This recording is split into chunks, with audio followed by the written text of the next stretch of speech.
இப்ப நீங்க நிறைய இன்டர்வியூல வந்து பாத்தீங்கன்னா, உங்களுக்கு உங்களுடைய இதற்கு முன்னாடி இருந்தக்கூடிய கணவர் அரசு அரசு அப்படிங்கிறவரு, இப்போ இவரு. இவங்கள பத்தி எல்லாருக்குமே தெரியும். ஓகே. இவங்க எல்லாரையுமே நமக்கு தெரியும்.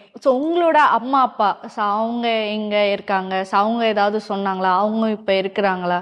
அவங்க இப்போட கான்டாக்ட் வந்து இருக்கிறாங்க. அவங்க என்ன பேசுவீங்களா? அது 10 வருஷம் முன்னாடி நான் எப்ப வந்து அதாவது எல்லாத்தையுமே நான் வந்து இங்க வந்து விட வைக்கணும். எனக்குன்னு இங்க எதுவுமே இருக்கக்கூடாது. சொந்தம் பந்தம் குடும்பம் எதுவுமே இருக்கக்கூடாது. எல்லாத்தையும் விட்டுட்டு வந்து மக்கள் தானே நான் இருக்கணும். மக்கள் தான் விட்டுட்டு வந்துட்டீங்க நீங்க. அதான் முழுமையா சொல்லிடுறேனே. மக்கள் தான் உன்னுடைய குடும்பம், மக்கள் தான் உன்னுடைய குழந்தை. அவங்களுக்காக நீ எல்லாத்தையும் விடணும், எல்லாத்தையும் தியாகம் பண்ணணும், எல்லாத்தையும் அர்ப்பணிக்கணும். நீ எங்க தனியா நீ நிக்கணும் அப்படிங்கறதுக்காகத்தான் என்ன பண்ணது. அது முதல்ல அரசுங்கிற உருவத்து மூலம் என்கிட்ட கொண்டு வந்து காட்டி மொத்த அன்புருவா நான் அவங்க என்ன பண்ணா நான் எல்லாத்தையும் விட்டுட்டு வருவானோ அந்த அளவுக்கு ஒரு சாதாரண மனிதன் வந்து அப்படி அன்பு செலுத்த முடியாது. அந்த அளவு ஒரு அளவுக்கு அதிகமா எல்லாம் அன்பு செலுத்தி அப்ப நான் என்ன பண்றேன், அவங்களோட அன்பால எல்லாத்தையுமே நான் விட்டுட்டு வரேன்.